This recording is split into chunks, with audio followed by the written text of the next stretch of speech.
Good afternoon, everybody. My name is Stick and Puck TV, or as some of you may know me by, TBI Blaine 23. And if you're coming from that channel, I really appreciate you being here. It helps me out a ton, and it shows that you care about the history of hockey as much as I do. So in today's episode, we're going to jump into what may be the greatest amateur hockey team of all time, the Knoxville Knights. And I'll explain to you why here in a bit. The Knoxville Knights were a minor league team based out of Knoxville, Tennessee in the United States. However, they weren't as far below as you would expect a team from Knoxville, Tennessee to be. The Knoxville Knights were a part of the Eastern Hockey League, which would later have teams taken from it and brought to the North American Hockey League, which would later become the American Hockey League that we know today. So these guys knew what they were doing. They were very good skaters. They even had guys that would eventually make NHL rosters like Dennis Hextall, Pat Quinn, and Guy Trottier. But there was another hockey giant in the world at the time, and they were a force to be reckoned with.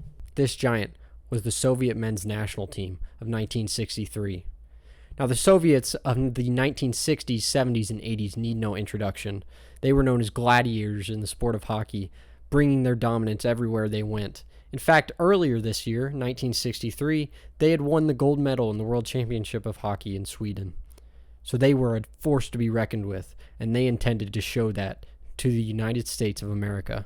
Now, as previously mentioned, the USSR was on a tear in 1963, where they had beaten through Canada and Sweden at the Ice Hockey World Championships in March of that year.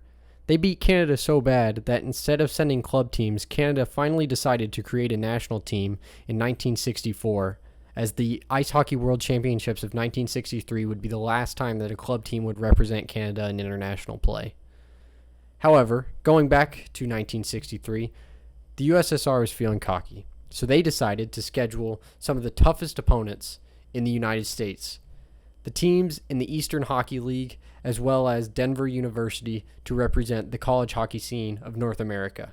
So on December 17th, 1963, the USSR men's national team started their march throughout the South to beat the American teams and show their dominance across the world.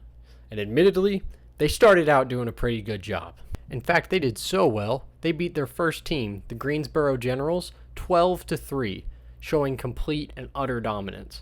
After which, this article was written, where it basically discussed that the Generals were piss poor when it came to the USSR team, and they were skating them down every time they touched the puck. Just an absolute showing by the USSR men's national team. And the Soviets would continue their dominance across the EHL, as they would beat their next three opponents at a combined score of 27-11 over the course of around 5 days. Just an utter showing where they showed that they were the best team and no one could step to them.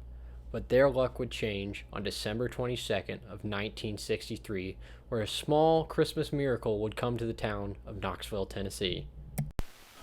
This is the way Tennessee started the year.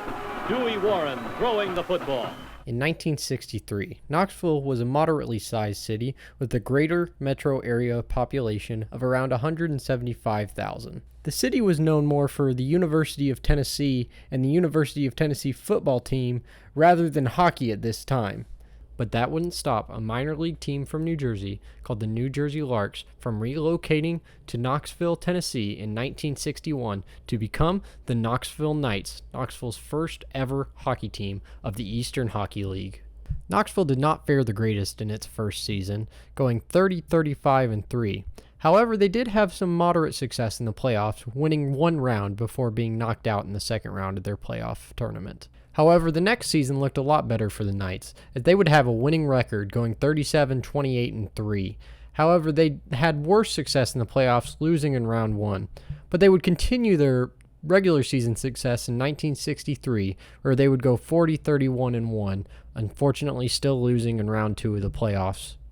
But in 1963, there was more to worry about than just the other teams in the EHL. They had been hand-selected to play the USSR men's national team. The game would begin on a cold winter afternoon on December 22nd, 1963. Before their game, there was a diplomatic exchange of gifts. However, once the game started, it was all business from there. The The USSR men's national team quickly got out to a 2-0 lead, and it seemed like that things were going to go the same way for Knoxville as it did for Greensboro. However, Knoxville would storm back. In the second period, Knoxville would score 2 quick goals to tie the game 2-2, and eventually would score the third goal to take a 3-2 lead. However, in the third period, the Russians would score back-to-back goals to give themselves a 4-3 lead, and it looked like all of Knoxville's planning had been for naught. However, just at the end of the game, Knoxville fans were surprised and given a great Christmas gift when Chuck Stewart of the Knoxville Knights scored again to make it 4-4, and that's the way the game would end.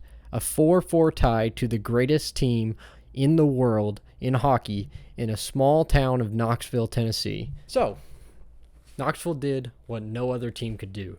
They tied the Soviets. In the 60s, no other amateur team beat or tied the Soviets other than the Knoxville Knights, including on the remainder of this journey that they went on, where the Russians continued to destroy every team that they played throughout the EHL, and even Denver University, who they finished off with.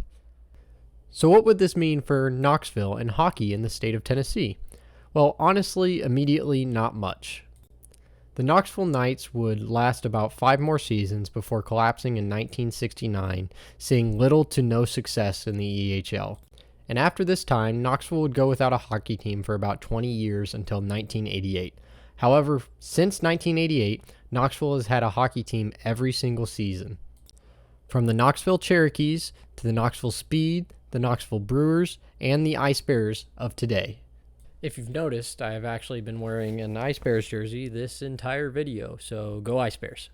So while yes, the Knoxville Knights did not have much success in their respective league, I believe the tying of the giant that is the USSR men's national team makes them easily the best semi-professional team to have ever played the sport, especially within the 60s and the 70s. So, thank you all for watching the video. I really appreciate it.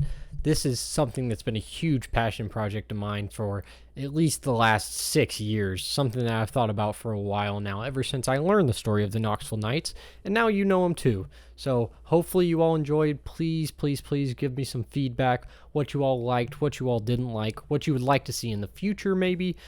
I'd love to keep doing stuff like this for this channel, you know, and just kind of have that history deep dive into certain parts of the sport that you may never have heard of, and just try and make it interesting and easy to follow. That's going to be my goal at least. So let me know what you all think. I'd love to hear from you.